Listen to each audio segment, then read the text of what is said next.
Hello, good morning, नमस्कार। आप सभी का स्वागत है स्पिरिचुअलिटी मैटर्स अध्यात्म की ओर मेरे इस चैनल पर।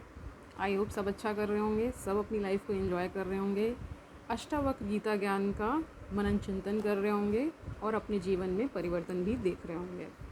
तो आज हम 9, 10 एंड 11 सूत्र अध्याय 3 का लेने वाले हैं।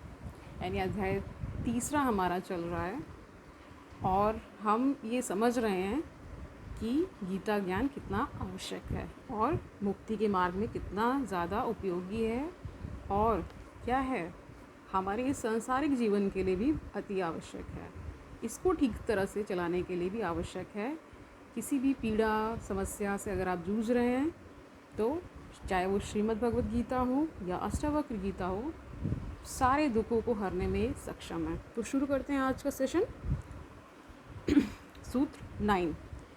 धीरः तु भोज्यमान् पिण्डीमान् अपि सर्वदा आत्मनं केवलं पश्यन् न तुष्यति न कुप्यति।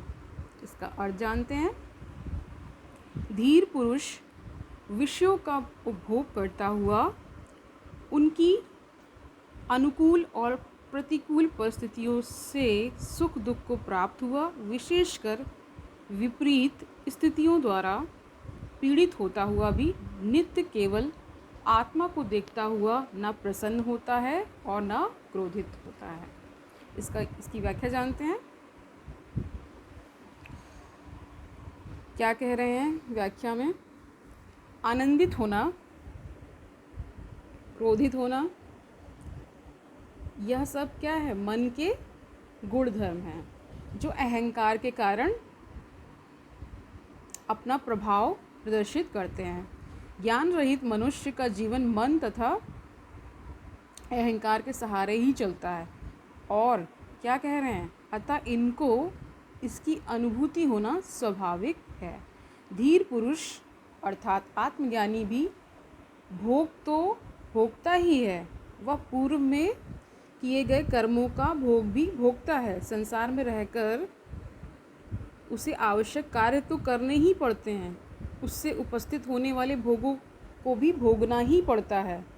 कई ऐसे भोग भी हैं उसे भोगने पड़ते हैं, ठीक है, जिनके कारण उसे क्या है? अत्यंत पीड़ा होती है। जैसे रामकृष्ण का कैंसर का कष्ट, कृष्ण के पैर में बाण का लगना, जीसस को सूली पर लटकाना, मंसूर के हाथ पांव काट देना, दयानंद को जहर देना, सुकरात और मीरा को भी जहर पीना पड़ा, आदि से उत्पन्न कष्ट को आत्मज्ञानी को भी भोगना पड़ता है। वो उदाहरण दे रहे हैं महर्षि अष्टावक्र जी कि इस संसार में अगर आए हैं तो जो आपके पूर्व कर्म से जो उसका जो दंड या कहते हैं उसका जो फल निश्चित हुआ है वो तो आपको भोगना ही पड़ेगा। बट जो ज्ञानी पुरुष होगा ना तो उसको क्या होगा? उसको उतनी ज़्यादा उस लेवल की पीड़ा महसूस नहीं होगी। पीड़ा होगी निश्चित, से शरीर को पीड़ा होगी। कुछ भी आप किसी भी रोग से ग्रसित होंगे, जैसे रामकृष्ण परमहंस को कैंसर था गले का। आप तो एक छोटी सी घटना है, जब स्वामी विवेकानंद रामकृष्ण परमहंस के पास, अपने गुरु जो हैं उनके के पास जाते हैं तो वो भोजन के लिए पूछते हैं, पानी के लिए पूछते हैं। तो उनका क्या कहना होता है?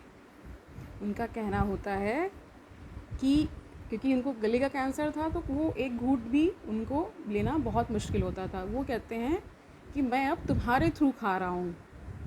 उनकी चेतना इस लेवल की हो गई थी कि वो अपने शिष्य से क्या कह रहे हैं कि तुम खा रहे हो तो मुझे भी मिल रहा है। तो इस प्रकार के जो उस लेवल के लोग होते हैं तो इस प्रकार की उनकी बातें होती हैं। तो आगे बढ़ते हैं। सारी उदाहरण आपको पता ही है, मीरा को भी जहर दिया, सुकरात को भी, सारा आपको पता ही होगा। आगे बढ़ते हैं। वह प्रतिष्ठा प्रशंसा आदि प्राप्त करता है, परंतु इन दोनों परिस्थितियों में वह सिर्फ आत्मा को ही देखता हुआ प्रसन्नता एवं क्रोध जैसे मानसिक भावों से मुक्त रहता है। इन भावनाओं का उस पर कोई असर नहीं होता। यदि ये ज्ञानी को प्रभावित करते हैं तो यह ज्ञानी हेतु आश्चर्य की बात है, उसे अभी ज्ञान नहीं हो पाया है। 10वां सूत्र देखते हैं। चेष्टमानं शरीरं स्वयं पश्यति अन्य शरीरवत् संस्तवे च अपि निंदायं कथम क्षुभ्येत महाशय। और जानते, जो अपने चेष्टाएं करते हुए शरीर को दूसरे के शरीर की तरह देखता है, वह महाशय पुरुष स्तुति एवं निंदा में भी कैसे क्षुभित होता है, अर्थात क्षोभ को प्राप्त होता है, यानी क्रोध। क्षोभ इस क्रोध। इसकी व्याख्या जानते हैं। इस सूत्र में महर्षि अष्टावक्र राजा जनक से कहते हैं कि इस प्रशंसा सुन हर्षित एवं निंदा सुन क्रोधित तो वह होता है जो स्वयं को शरीर माने, यानी जो खुद को शरीर मानता है, उसी को इस प्रकार होता है कि प्रशंसा हो रही थी, बहुत खुश हैं, और ज़रा सी निंदा हो गई तो क्रोधित हो गए।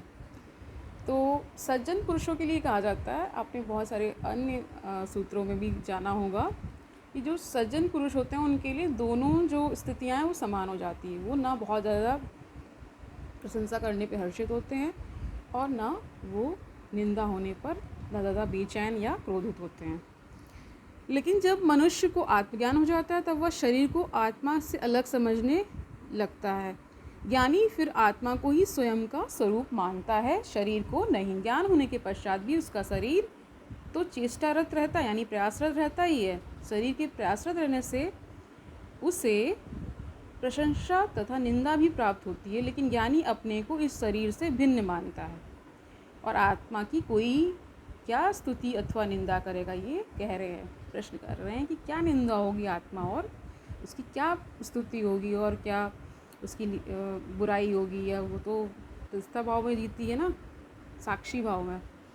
तो वही बता रहे हैं, निंदा स्तुति का आत्मा पर कोई फर्क पड़ने वाला नहीं है, इसलिए वह उस स्तुति तथा निंदा से क्षोभ को प्राप्त नहीं होता है। उसे क्षोभ यानी दुख तब होता है जब वह उस स्तुति तथा निंदा को अपनी प्रशंसा तथा निंदा समझता है। ज्ञानी स्वयं को शरीर नहीं मानता, आत्मा मानता है, इसलिए उसे सहज रूप में ना तो स्तुति से हर्ष होता है ना निंदा से उद्वेग। क्षोभ इज दुख, नॉट क्रोध, ठीक है। उसे ऐसा लगता है मानो यह निंदा और प्रशंसा किसी और की जा रही है। शरीर में आत्मा का नाता भिन्न होने पर ही ऐसी अनुभूति होती है। यदि ज्ञानी को भी ऐसा क्षोभ है तो इसका तात्पर्य है कि अभी ज्ञान नहीं हुआ है। 11th देखते हैं। माया मात्रम इदम विश्वम पश्यन् विगत कौतुकः अपि सन्निहिते मृत्यो कथम तृष्यति धीर धीर। इसका अर्थ जानते हैं। जिस धैर्यशाली बुद्धि वाले मनुष्य ने इस संसार के ना होने का अनुभव प्राप्त कर लिया है, जो माया के रहस्यमय खेल से ऊपर उठ चुका है, वह धीर पुरुष मृत्यु के पास आने पर क्या भयभीत होगा। यार ये भी कह रहे हैं क्यों भयभीत होता है, अर्थात नहीं होता है।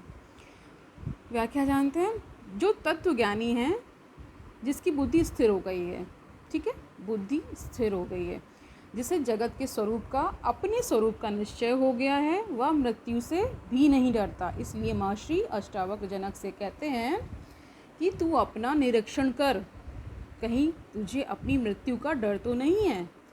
मतलब पूछ रहे हैं कि अपना खुद ही मतलब जांचो अपने आप को कि तुम्हें मृत्यु से डर तो नहीं लग रहा, या डर तो नहीं अभी अंदर बैठा हुआ है। तो मृत्यु यदि तेरे सम्मुख आकर खड़ी हो जाए उस समय तू डरेगा तो नहीं। इसके बाद वे कहते हैं कि अज्ञानी हेतु तो संसारी ही सत्य है, वह इसी में रहता है, खाता पीता हंसता खेलता है, बड़ा होता है, स्वयं को विकसित करता है, जगत के राग द्वेष प्रेम घृणा सभी से प्रभावित होता है, वह जगत को ही भोग का साधन और प्रगति का पथ मानता है।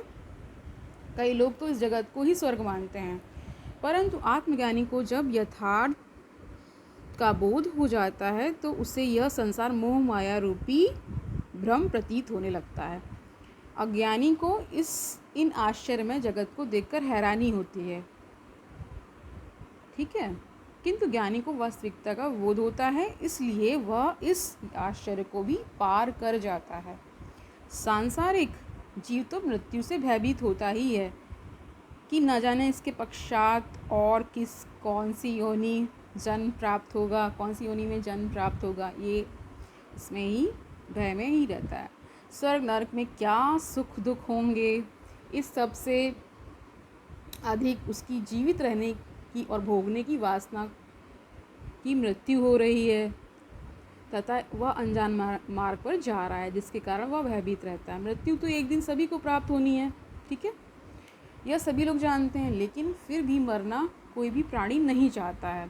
इस प्रकार सभी अज्ञानी मृत्यु से ही क्या होते हैं, भयभीत होते रहते हैं। लेकिन अष्टावक्र जनक से पूछते हैं कि ज्ञानी होकर जब तूने जगत को माया के समान जाना ही नहीं, देख लिया है, मतलब कह रहे सिर्फ जान ही नहीं लिया है, देख भी लिया है, तो मृत्यु से डरता है, क्वेश्चन मार्क कर रहे हैं।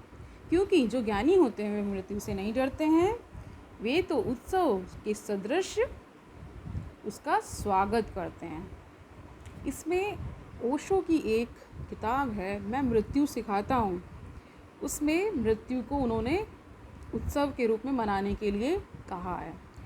उन्होंने कहा है कि जब आत्मा आदि अनंत है, यानी उसका ना कोई शुरुआत है, उसका ना कोई अंत है, तो मृत्यु तो इस शरीर की होती है ना, और जो चेतना के लेवल पे पहुंच जाता है, यानी एक विशिष्ट उसका एक स्तर है, मतलब चेतना का भी हाई लेवल, मतलब हाई कॉन्शियंट बीइंग जिसे बोलते हैं, उस लेवल पे पहुंचने पर ये साफ साफ दिखने लगता है कि शरीर बिल्कुल अलग है, आत्मा अलग है।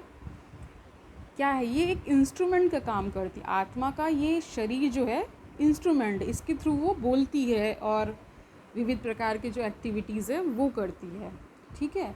और वो किताब भी बहुत ही मतलब बहुत ही अच्छी किताब है, आपको पढ़ना चाहिए। मैं मृत्यु सिखाता हूँ, मैंने पढ़ी है, मैं रिकमेंड कर रही हूँ। अगर आप इस ओर आ रहे हैं तो जो भी किताबें और जो भी बुक्स सहायक होंगी उसका मैं मेंशन करती रहूँगी। आगे बढ़ते हैं तो पूछ रहे हैं कि तो भी मृत्यु से डरता क्यों है? क्योंकि जो ज्ञानी होते वे तो मृत्यु से नहीं डरते हैं, वे तो उत्सव के सदस्य उसका स्वागत करते हैं। जो शरीर के प्रति आसक्ति रखते हैं उन्हें ही मृत्यु का भय अधिक लगता है। तो आज के लिए इतना ही। आई होप आपको समझ में आया होगा।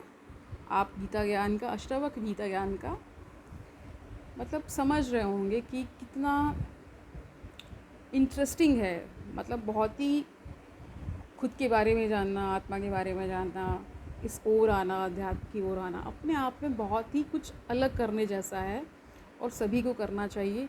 ये अलग इसलिए भी दिखता है ना क्योंकि इस तरफ लोग कम हैं, जो संसारी हैं, यानी जो भोगी लोग हैं उनका जो रेशियो है, उनका जो प्रोपोर्शन है वो ज़्यादा है, और इस तरफ जो लोग हैं वो कम आते हैं। ऐसा कहा जाता है जिनको कोई दुख बहुत ज़्यादा स्ट्राइक कर देता है या कुछ उनकी जीवन में ऐसी घटना हो जाती है वो आते हैं। बट मेरा मानना कुछ और है कि कहते हैं ना कि आप सुख में सुमिरन कर लेंगे तो दुख क्यों होगा।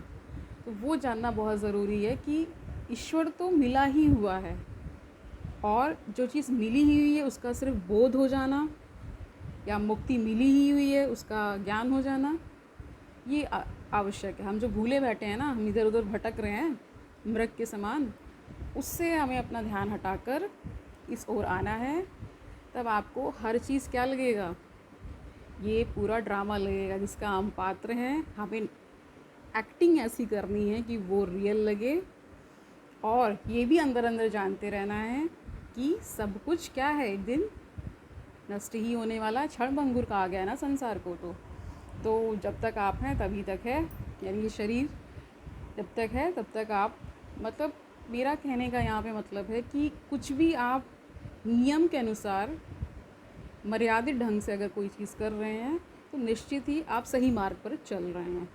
और सही मार्ग पर चलना ही अपने आप में बहुत बड़ी चुनौती है। क्यों चुनौती है?